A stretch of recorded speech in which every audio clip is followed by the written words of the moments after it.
Welcome aboard Free Dive with C Point Digital, your go-to podcast for deep dives into the world of digital marketing. I'm Christy. And I'm Anna Lynn. Your hosts navigating through the currents of growth, strategy, and innovation in the digital realm. We're going to talk. We're going to laugh. It's going to be a good time. Let's dive in. Welcome back to another episode of the Free Dive podcast. I'm your host, Christy, and today we have a special guest, Nathan Nokes. He's a voice actor. Thanks for being here, Nathan. My pleasure. Thank you so much for having me. It's going to be very exciting. I'm glad to be on. Yeah, I was so excited for this one. I can't lie. So Nathan and I met I think we agreed it was 5 years ago when I was visiting Houston, visiting a friend. And I've been following his social media journey ever since. So he is a voice actor. Why don't you tell us a little bit about what that means and a little bit about what you do and how you got started?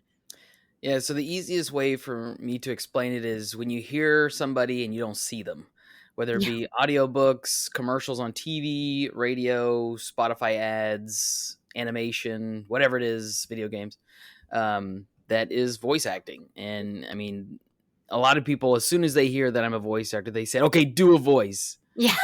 And I'm like, what? What does that mean? What do you want me to do?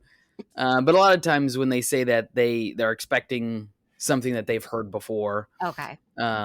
Yeah, so voice acting, 90% of the stuff that voice actors are going to do, most people don't see because it's either internal or a phone system or an audiobook or something like that. Mm-hmm. E-learning as well.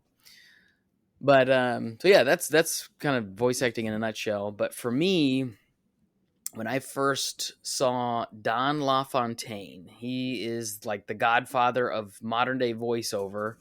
And he was in a Geico commercial. He was the guy who coined "In a world we're one man," you know? And he was in a Geico commercial narrating this lady's life in the commercial. And I was like, whoa, that is the coolest thing I've ever seen. I want to do that.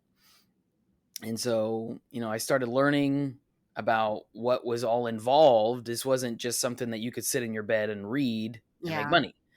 But this was a skill, you know, that you need training on and stuff like that. So I found a school that taught voiceover. I'm now teaching at that school, which is kind of full circle. Awesome.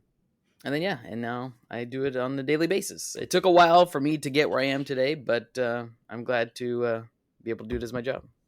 So I missed it if you said it. How long have you been doing it for?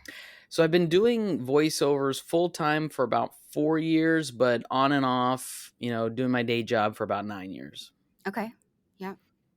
And it's such a unique thing to get into, and you call it acting for a reason, because you really do have to put on a bit of a persona with whatever you're acting in. Like, you're not just using your normal Nathan voice to do all of these different things. So what does that look like? Like, what was the process of learning how to get into acting?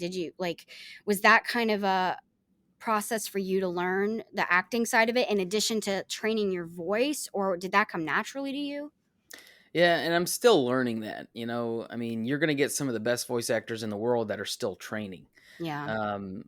Because the thing is, as industries change, like if you go back and look at movies from 50, 60, 70 years ago, you know, they were, oh no, you know, kind of acting.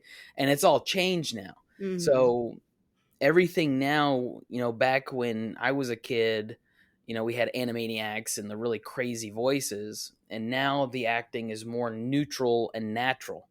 So a lot of the stuff that you're seeing, even in commercial or in cartoons today, video games, animation, is more this voice that you're hearing. With exception, I just did a kids show where I was a bird and I had this real high-pitched voice, you know, and it was geared toward like 6-year-olds. But other than that, you know, you're going to get more neutral stuff. So for me, you know, learning how to act naturally, especially when you're in a closet, you know, doing by yourself with no extra people with you, you have, everything has to be your imagination. Right. Like, what Is this character walking away from you as you're talking to them? And what would that sound like?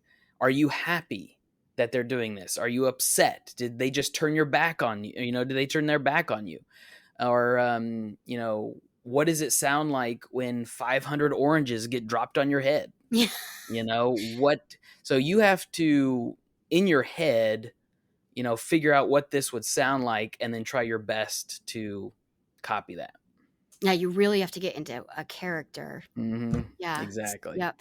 And so I saw a meme or a reel or something recently. I think it was a comedian, and he was talking about how you don't think about it until you really think about it, but how all uh, video game voices were actually just a guy or a Oh woman yeah.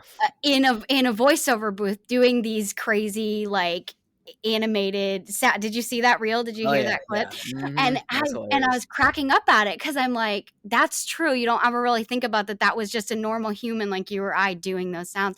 And then I saw that you were working in that. So like, what did you think of that? And like, that must have been really funny to you? Yeah, and it's true. And what's really cool now is COVID was a blessing and a curse, especially for the voiceover industry, because to get into these what they call AAA video games, and these are these major video games that they spend millions and millions of dollars on to make, you had to live in LA or you Mm, had to live in New York. And if you didn't live in those places, you were never getting a chance to be in those games. yeah. But now that we had COVID, oh, we still have to work. We still have to make money. Let's send this out to actors throughout the United States in their home studios. And they just opened up a thing to where now they're getting some of the best actors in the world that don't live in LA. Yeah. Um, and what's really interesting is they've taken the actors out of the booth and they'll send them headsets, you know, and they'll, you know, have the kits for them and they'll teach them how to put the dots on the lips and the dots on the eyes and everything so they can track their face. But now they have mics out here. So you got these characters or these actors that are doing, I don't know, Call of Duty and stuff like that. And they're rolling on the ground delivering their lines, you know, at That's home. wild. Yeah. And so you know, there's another voice actor, Allison Picard, who, you know, she was recently doing that and had something on her social media where she had the whole setup and she's literally rolling on the ground delivering her lines. And I'm like, see, Wow. that's so awesome. You couldn't, you know, you could do that in a studio, but you could never do that at home before. Yeah. And so now, you know, they're like, here, we're getting great audio, we're getting great quality stuff. And some of the best actors aren't just living in LA. So they're like, let's send it out and see how it goes. And it's working out really, really well. Yeah, no, that's a great point.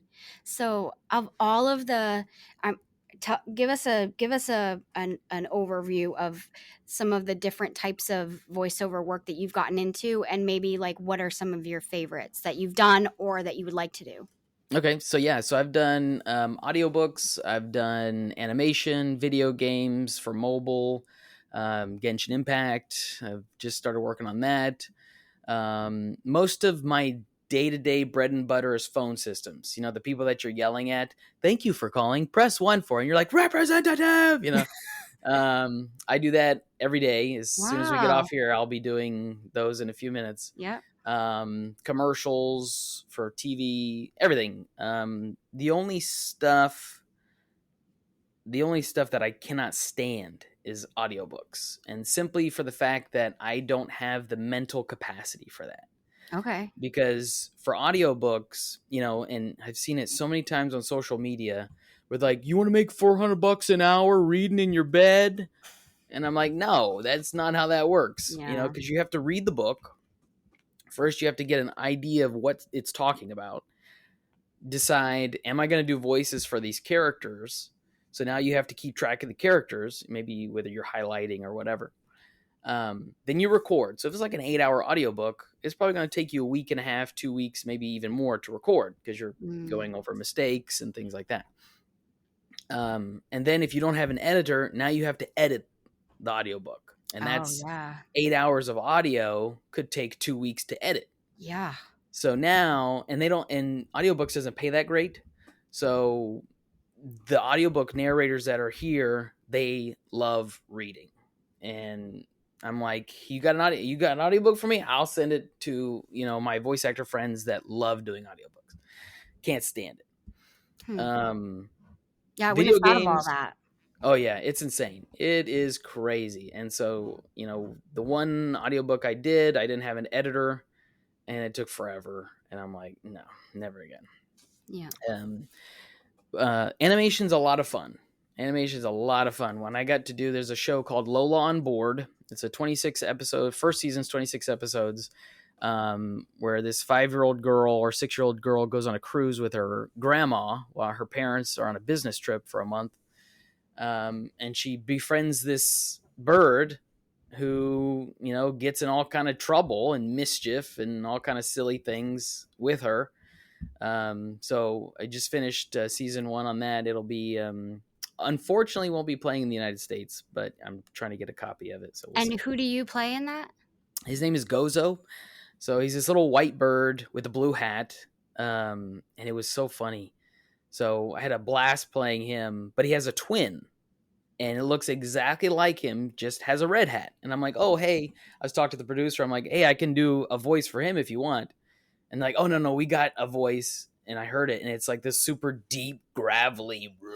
I'm like, oh, my gosh. And my voice is, hi, Lola, how's it going? And I'm like, man, if you could not get any more night and day on this one. So do you watch it while you're doing like the voiceover for it? Is that what your process? Yeah, so in this case, it was a dubbing. So it was an English dubbing. So it was a crazy process because this isn't the norm. What I do in this particular project is, so like when we first started doing the first couple of episodes, they were pretty much done animation wise. They still had a few things, but the lips were moving, they were walking around. It just probably they were needing some shadowing and lighting and that kind of stuff. So that was easy. So when I worked with the studio, they would give me a countdown and then I would match the lip movement as best as possible while reading the lines. Normally they have, which kind of it's a thing that looks like karaoke when you're doing dubbing, but it's on a strip at the bottom of the page. That's what it's normally doing. But in this project, it was a lower budget project, so they didn't have all of that. Towards the end, though, I literally had like a maquette, basically this doll on the computer screen just moving, like it was hovering over the ground, and there was no lip movement or anything like that. So I basically just had to guess based off of the reference audio that they gave me. And I'm like, well, this is the best we're going to do. Let's give it a shot. So we were all over the place on that one, but it was fun. Yeah. Wow. That sounds pretty cool. Yeah. We enjoyed it. How are you you've been doing this for a while. How are you coming across these jobs? How are you marketing for yourself?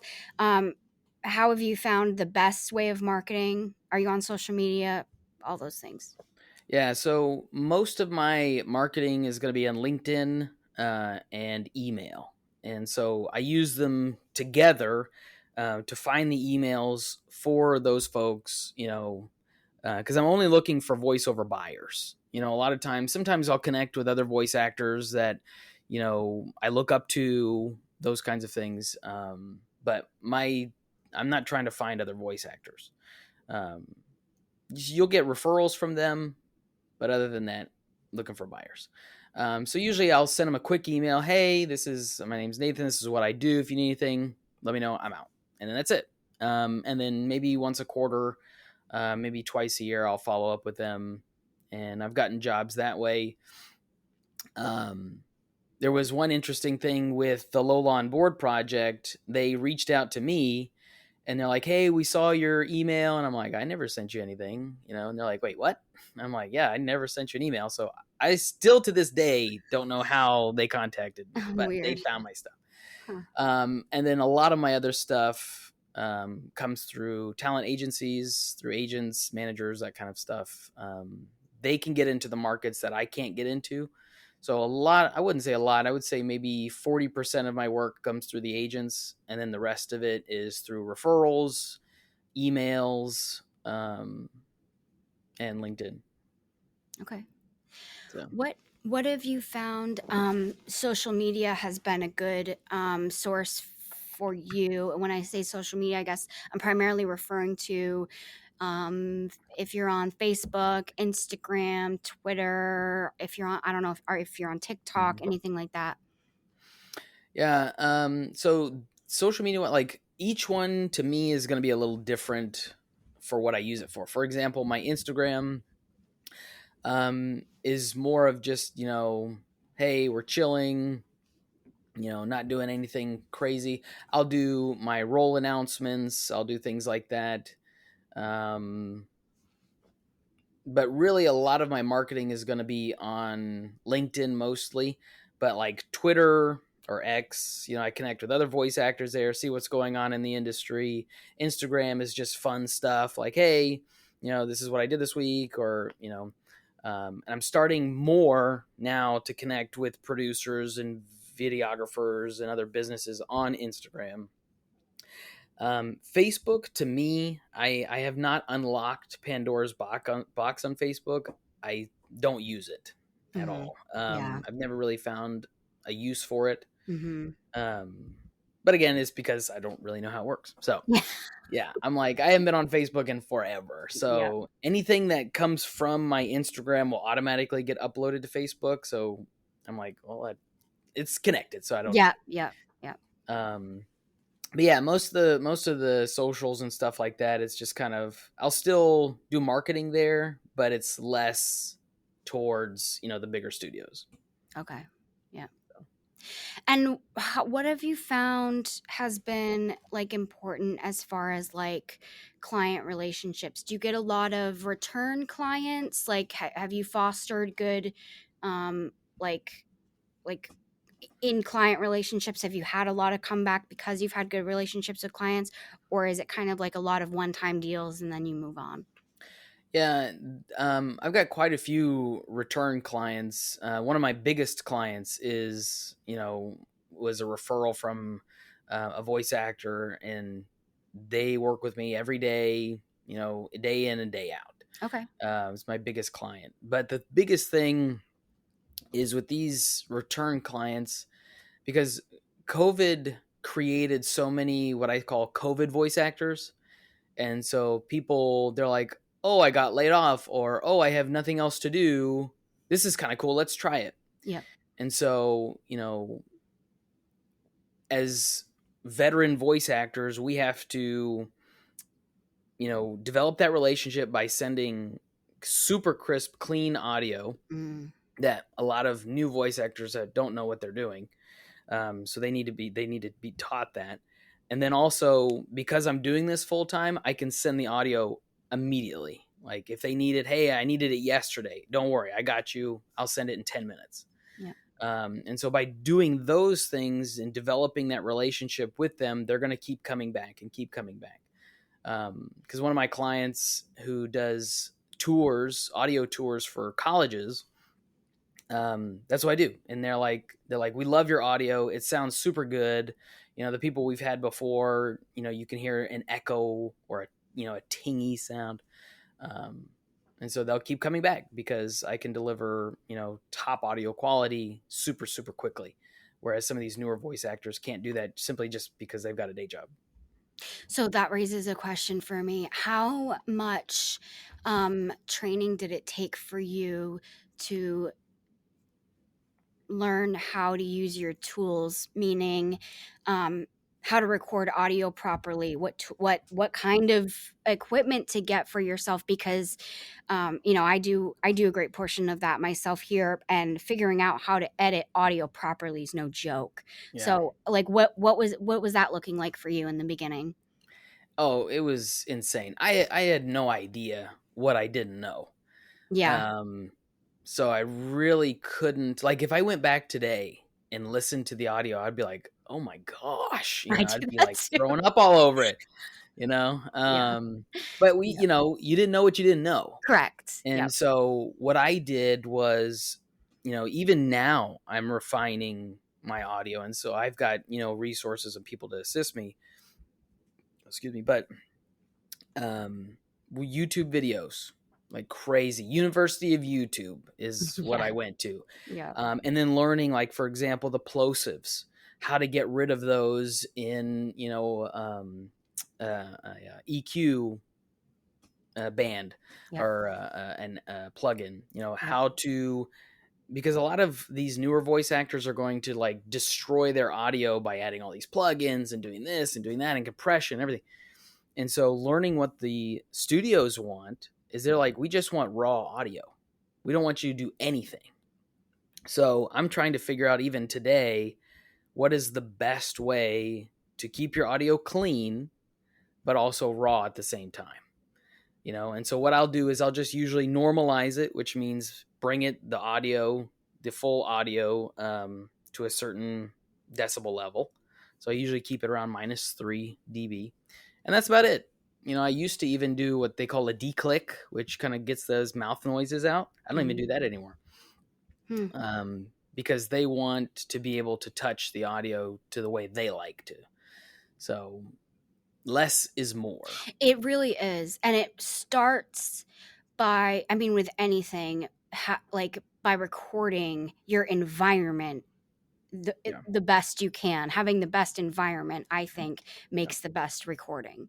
Yeah, 'Cause- that's because some of these actors, they're gonna go out. They're like, oh, I need this $5,000 mic, But if you have a horrible recording environment, that mic, $5,000 mic is gonna sound like some little USB nothing mic that costs $50. Mhm. So that's why I always tell my students, I says, no, don't worry, you can get $100 mic, but make sure, like, especially if you're in a closet like I am, the more clothes you have around you, the more sound absorption you have, and it doesn't sound boxy, is going to be better, Mhm. um, on a cheaper microphone than having a terrible space and having a super expensive microphone. Yep. Yep. Totally agree with that. Um, oh, I had a question and it left me. I'll have to come back to it if it comes back to my brain.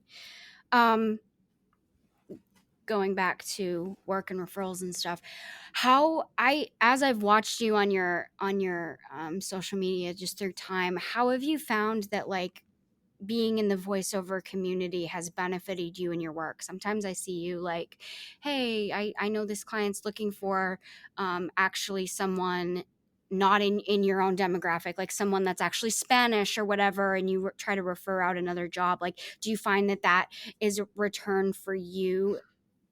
How does that help you?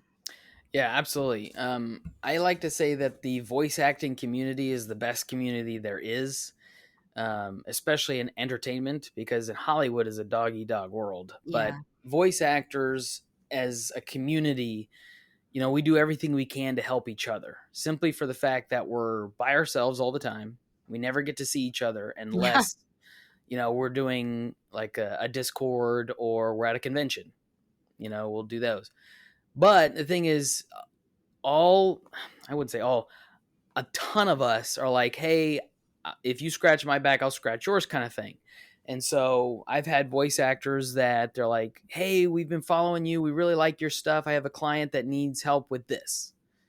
And I booked a huge client simply from a referral. Yeah. Because we're following each other, we interact with each other. And I'll post, like you said, I'll post stuff because I don't speak Spanish. So I'm like, hey, I need a female 18 to 25 Spanish speaker.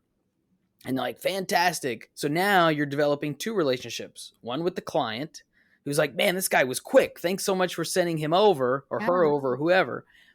And then now you're developing a friendship with that voice actor. So now when they're like, hey, I need a young guy who speaks English, then they'll send it over to me. Yeah. So, it's definitely, it's a scratch my back, I'll scratch yours. We always are helping each other out. Because with authenticity now, back in the day, anybody could voice anybody. It didn't matter. If you had this Indian character, it'd be voiced by a white guy. Yeah. If you had, whoever. But now, if it's an Asian character, we want an Asian voice actor. If it's a Right. black character, we want a black voice actor, and so on and so forth. So if I get, like, I've got a friend who is Korean, and I'm like, hey, I've got this spot there looking for a Korean guy, and he'll book it like this. you know? Yep. And so the client is super happy, he's super happy. So it's, it all works out in the end. Yeah. And have you found that there's plenty of work to go around kind of thing for your demographic, your age, all that kind of Oh thing? yeah. Yeah. Yeah, I mean being a white male, 25 to 30 sounding, there's more than enough work to go around for folks like guys like me. Mm. So there's no need for me to, take this work from other voice actors when, some demographics aren't getting hardly anything, just simply for the way the character is written. So even if I have something that's a little bit outside my demographic, I'm still going to send it out. Yep. If it doesn't fit me exactly, then there's no reason for me to do it. I mean, because there's so many other voice actors that can bring authenticity to that character that I couldn't, or that role. Yeah. So that raises a really interesting question that I've been excited to ask you, which is, what is your opinion on AI and voiceover and using AI voiceover?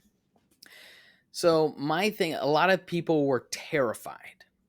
I saw it as a business opportunity. Mm-hmm. So at the very beginning, AI was taking voiceover jobs, which it still is today. Yep. Um, they were cloning actors' voices and using them without permission. Oh, wow.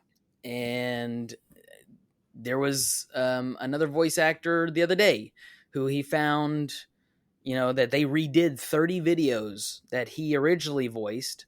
They changed the script, cloned his voice, and are now using it. And now he's Wow. like suing big time. So for me, I was like, okay, how do we change this? Because I mean, when computers first came out, everybody freaked out. They're like, it's gonna take everybody's jobs. But now it's a tool.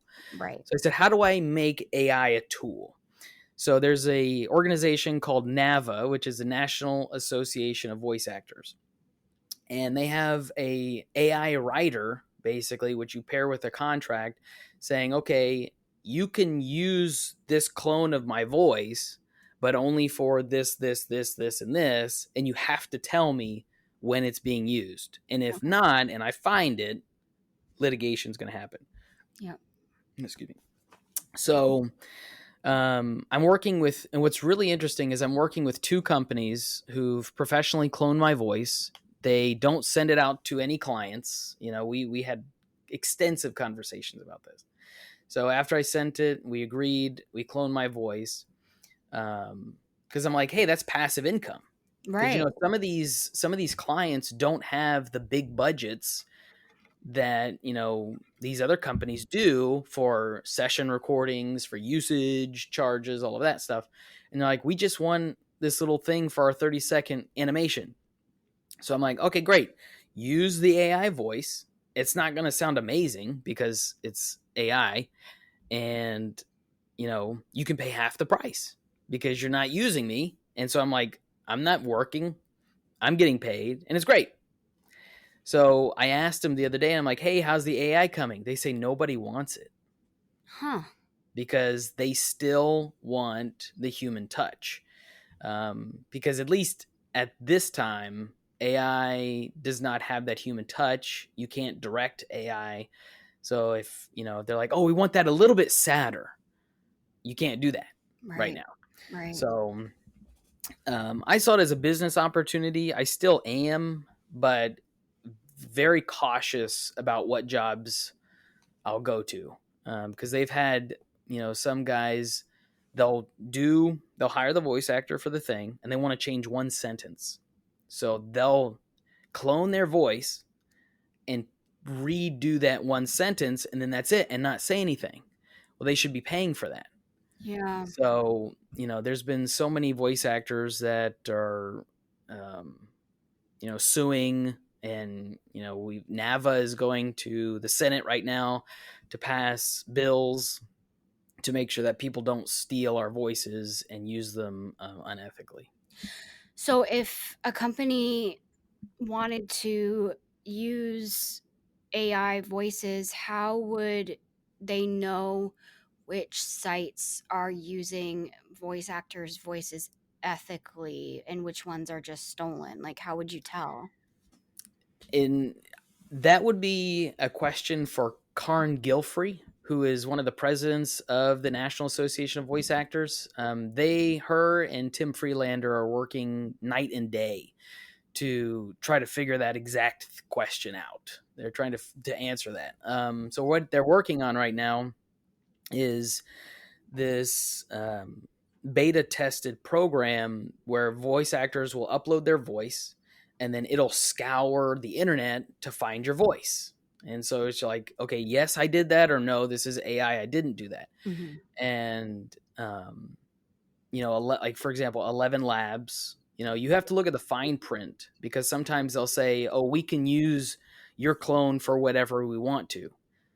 I don't know if they would, Mm-hmm. but it's in their, fine print saying, yeah, we can do that. And so you would never want to upload your voice because if they did decide to do that, they did a commercial and they're like, hey, here's what our voices sound like. And it's mine. I never got paid for that. So you gotta be really, really careful, read everything. But for me, I don't do AI cloning unless I have a conversation with the company, we sign the agreement, and then just go from there. That would make me nervous as a voice actor for what they might use my voice for. Yeah, What absolutely. they I might mean, use it for, what kind of commercial, what kind of anything. yeah, and that's part of the writer, the AI writer is, I say these are the things you cannot use my voice for. Whether it's not safe for work or whatever it is, racist, Right. bigotry, narcissism, whatever. Because the thing is, now the video AI is getting really good to where they can put somebody's voice on moving lips and it looks like that person is saying it. Yeah. They've been using it in Hollywood for a while, so you've got to be really, really, really careful, with where your voice is going because now they only need like 30 seconds of your voice, and they can pull that from anything. They could pull that from a podcast, from an Yeah. interview I did. They could pull it from my social media, whatever. Yeah. So there's really no way right now of knowing exactly where my voice is, whether it's AI or not. It is a scary thing, but this is what Yeah. we're dealing with. Huh. So separate from AI, if a company every now and then when we're making videos for our clients or whatever, we're looking for voice actors, and sometimes it's hard to know where to find voice actors and what's like a fair like pay, like it's confusing. The internet is too big Yeah. sometimes, and things like Fiverr are just kind of like frustrating to use. What is your suggestion for companies or people who are looking to find help with finding a voice actor? Like how do you do that? I love that you asked that question. Loved it. So I say it all depends on. So I've talked to some companies.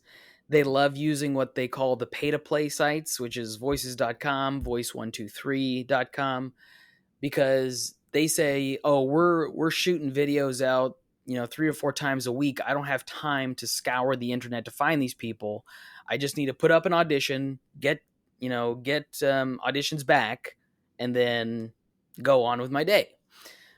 Whereas some other actors or some companies, they say, I don't have time for any of that. I'm going to send it to a talent agency and send me your best 10, and those are for the bigger budget projects. And then some people just develop relationships with actors individually, whether they got an email from them or cold email or cold call or whatever. So it just depends on what's easy for the client. In regards to rates, there's the GVAA rate guide. And so, a lot of these, that's industry standards. And a lot of Okay. people, they're going to, take voice actors from Fiverr and they're like, oh, it's $5. It's great. But that's not a fair rate. Plus, you got to think about you're getting what you're paying for. Yeah. So with Fiverr, they're like, oh, this is good enough. Right. And if the company's good with that, I'm all for it, you Yeah. know. Yeah. But many companies, good enough is not good enough. You Right. know, we need professional voice actors that have professional studios that, you know, we can edit the audio. So a lot of times, you know, 9 times out of 10, like I said, they'll use the pay to plays, Voice123, voices.com, which are the big guys. They've got VO Planet, which is another one. Or if they have the time, you know, they'll develop relationships with voice actors or send it to talent agencies. Okay.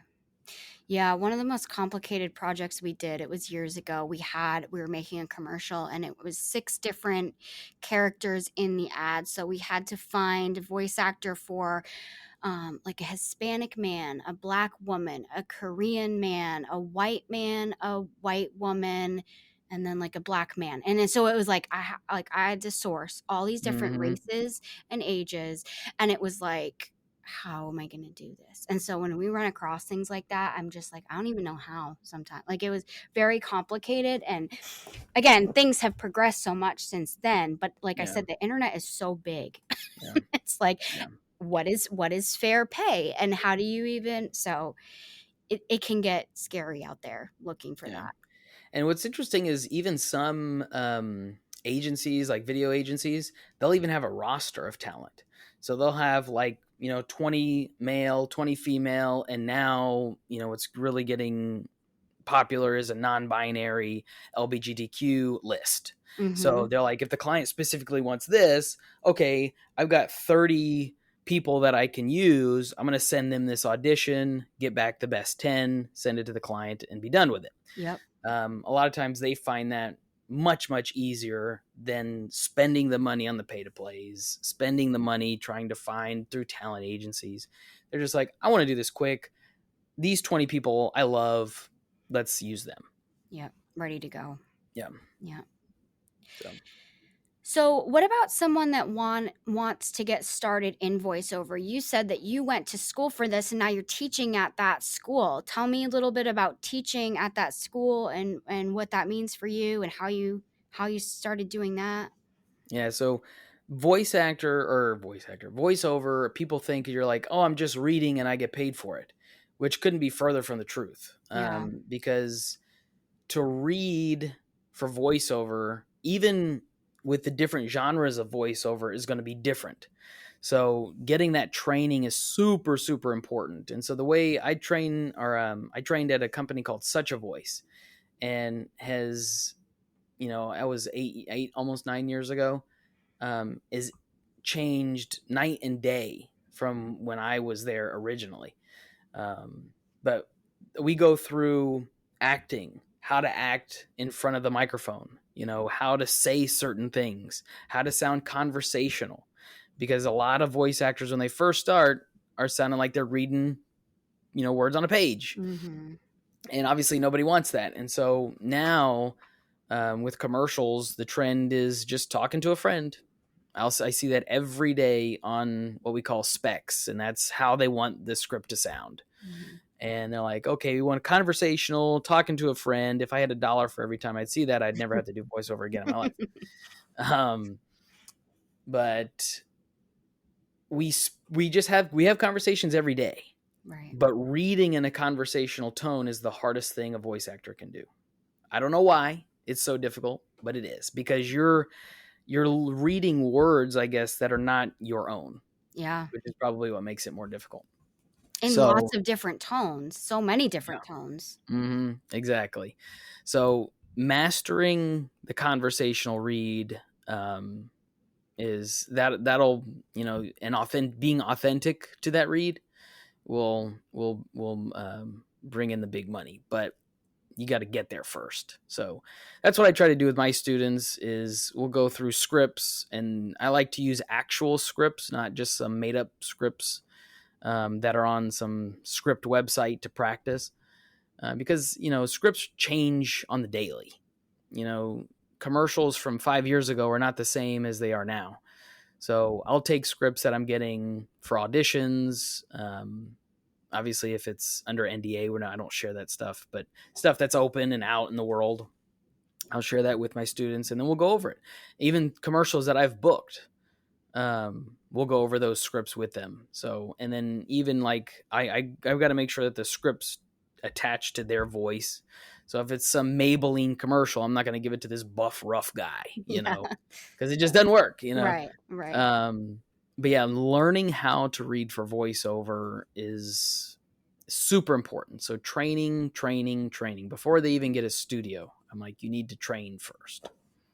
So is part of the schooling also go into things like how to set up a studio, how to get jobs, things like that as well? Yeah, so when they come to me, we work on the technique side of voiceover, and then there's a whole another section on setting up a home studio.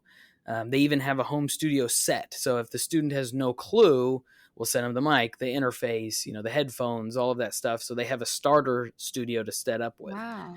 And then after that's done, then they have an entire marketing course on how to find jobs, how to market yourself.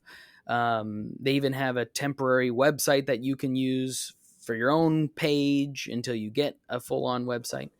So there's so many resources. There's blogs. I've written a couple blogs there. They've got weekend workshops. They've got so many different things that they didn't have when I was there learning.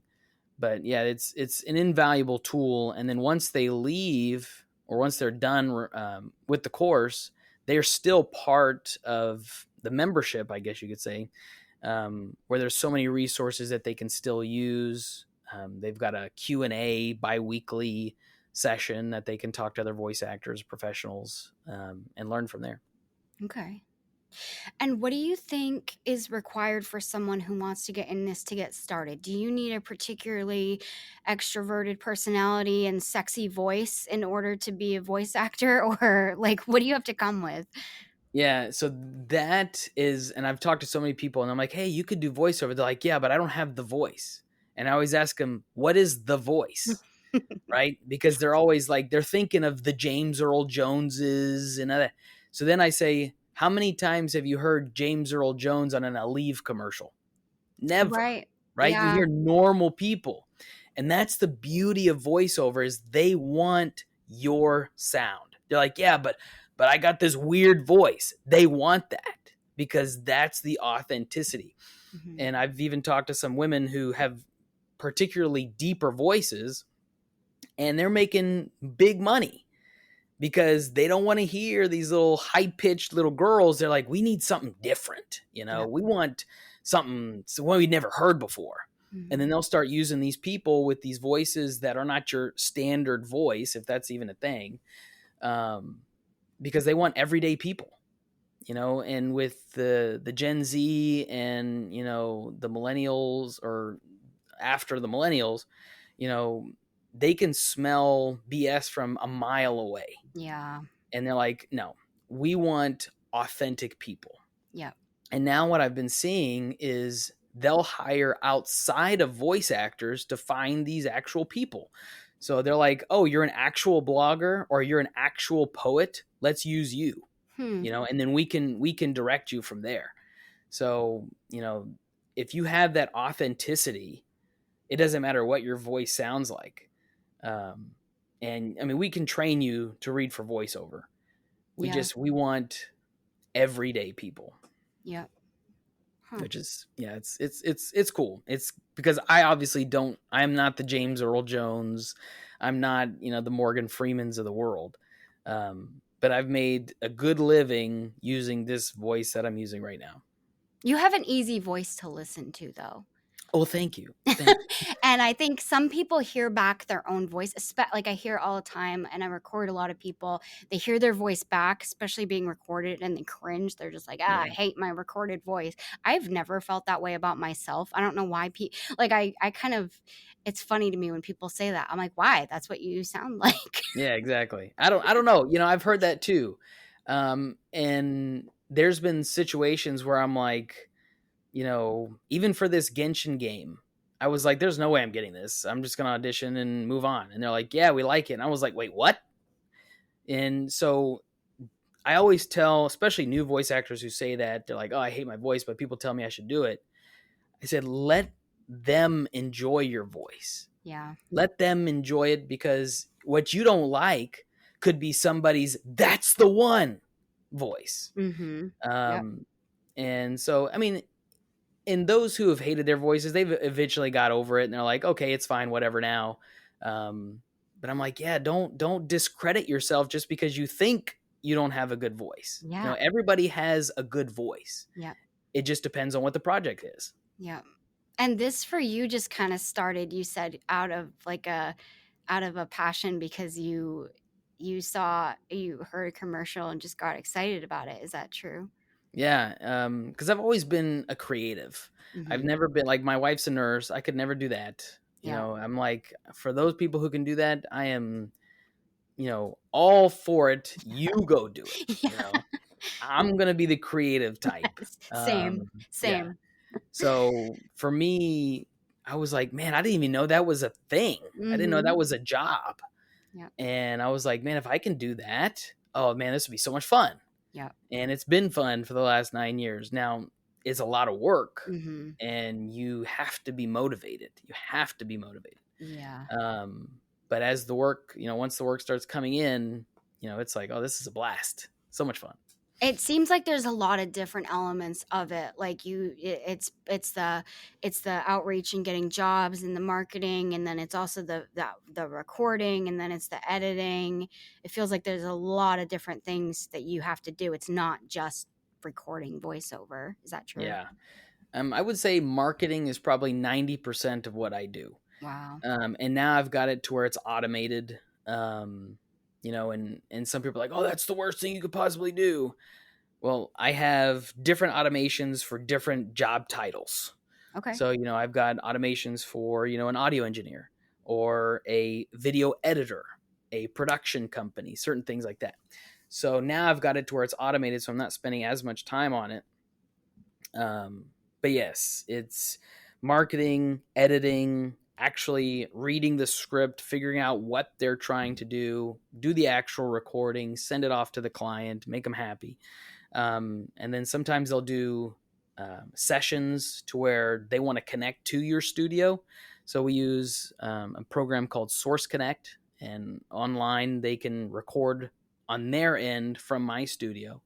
So Oh. that's another portion of the time. And then the admin portion, sending Yes. out the invoices, whatever other admin you're doing, making sure that your accounting is good, your taxes are good, Mhm. all of that kind of The stuff. The boring stuff. actual, yes, the boring stuff.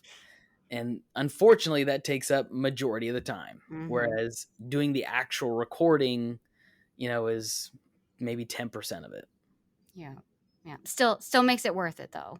Oh yeah. Oh, absolutely. I will. Man, if I could go back, I would have done this sooner. Yeah. Yeah. Yeah, it's a lot of fun. So tell us, is there a favorite project that comes to mind that you can share with us? Yeah. So I think, I don't know. I mean, Lola on Board, that was a more recent one, but there's another show or a movie called Happy Heroes: The Stones, and that was another feature length film animation that I got to play a villain. Mm. But it's not your typical villain that everybody's afraid of. This is the villain that, you know, when the real villains come in, they're like, okay, that's nice. I need you to get out of the way now.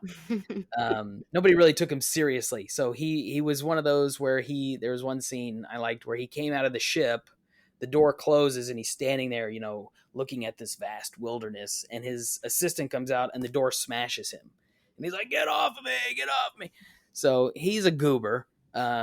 So that was a lot of fun. I don't know when that's going to come out. We recorded that like 2 years ago. Oh, wow. I've seen the trailer, but I've never seen anything else. So I Huh. don't know if it'll ever see the light of day.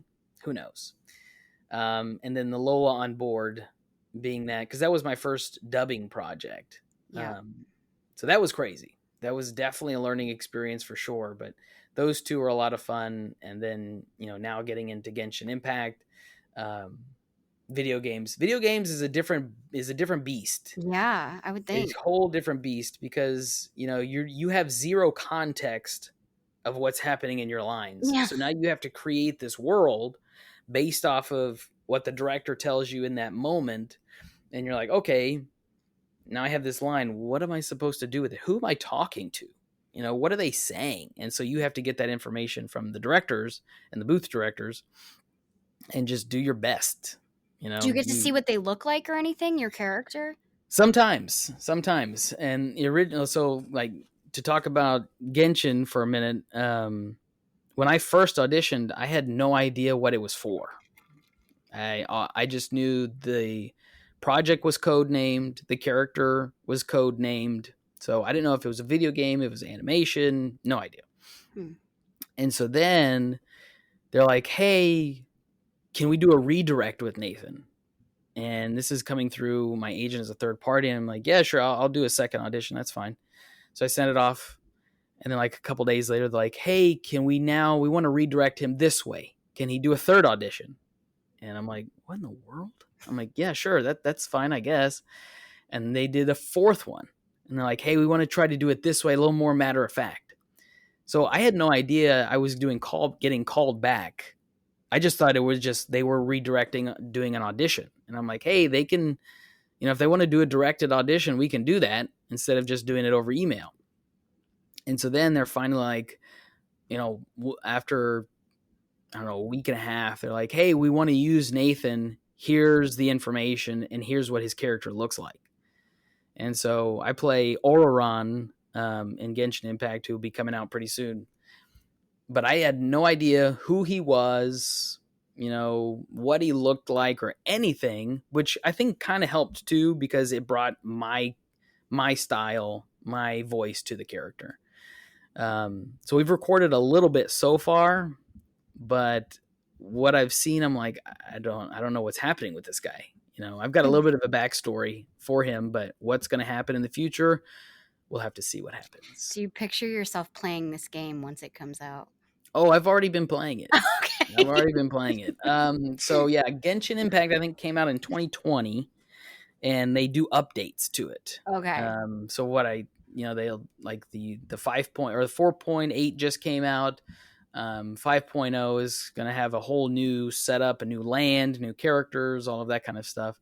So I'm playing for research purposes. I see. Yeah.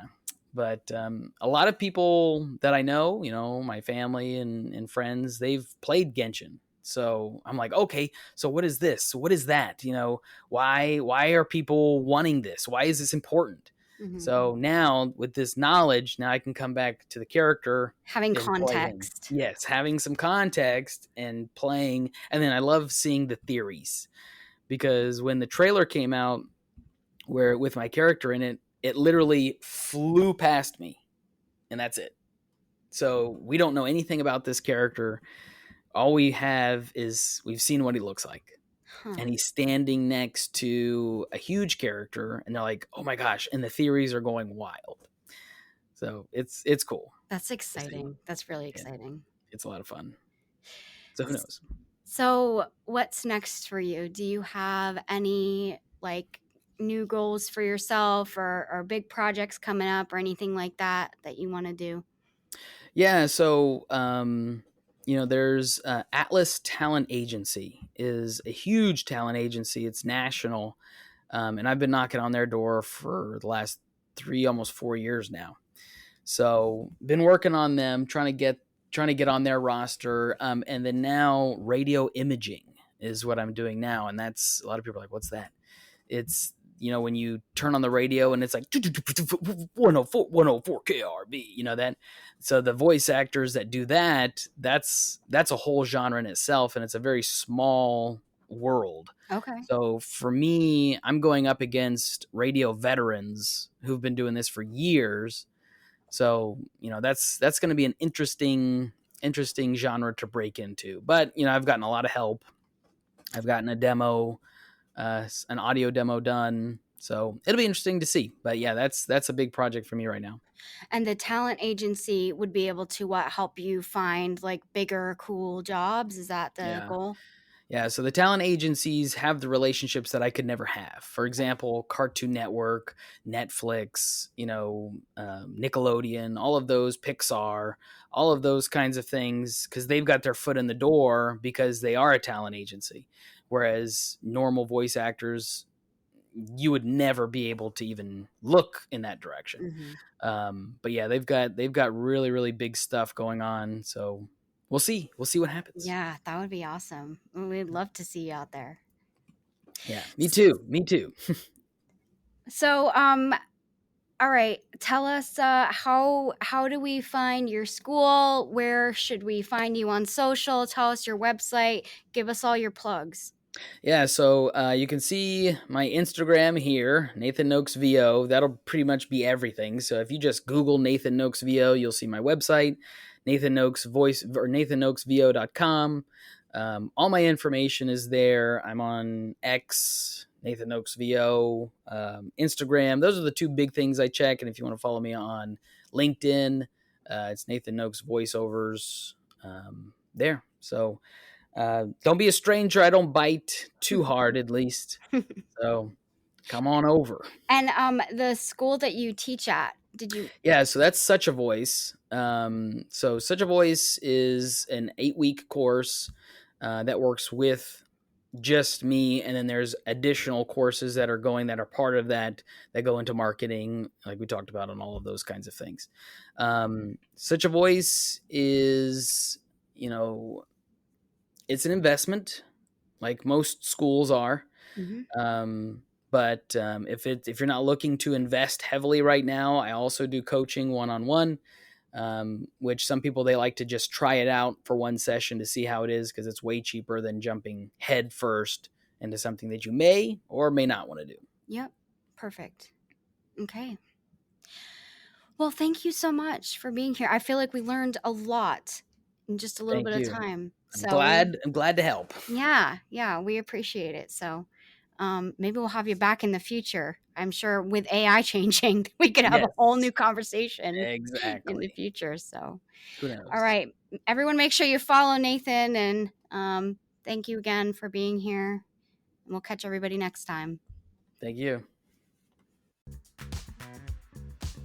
It's the end. No, it's not. There's more. There's always more. Don't be sad. You can catch our full video interviews on our YouTube channel. Come find us. And don't forget to subscribe, like, and share with your friends so that we're not sad. And follow us on TikTok. And Instagram. It'll make your day happier, promise. And we'll know if you do. Until next time.